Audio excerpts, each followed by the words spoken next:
meron isang basket ng prutas. Ay yung isa na parang craft. So may dalawang artist na gumawa. Yung isa, ginawa niya, kinopya niya. Kumuha niya, hyper-realism. Galing niya talaga, di ba? Yung isa naman, pininta niya, pero nilagay niya ng pakpak yung basket, pinilipad. So, paano mo ngayon siya bibiyakin yung definition ng dalawa?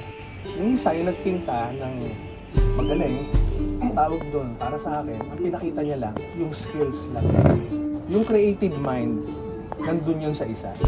Kahit hindi siya ganun kagaling. Yung being creative. Kaya sa akin, hindi ako tumitingin doon sa maganda, yung magaling. Hindi ako tumitingin sa ganun.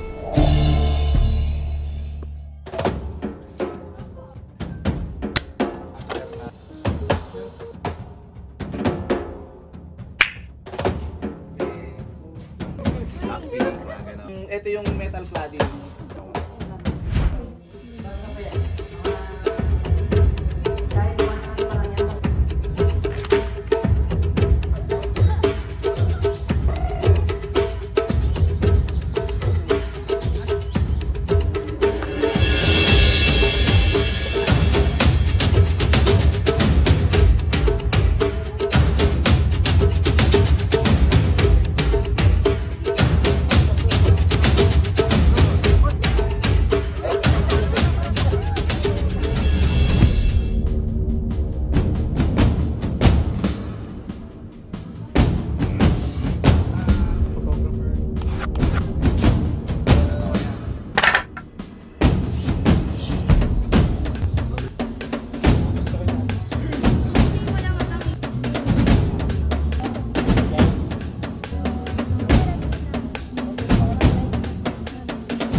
Thank you, Sir AJ, and to all sponsors.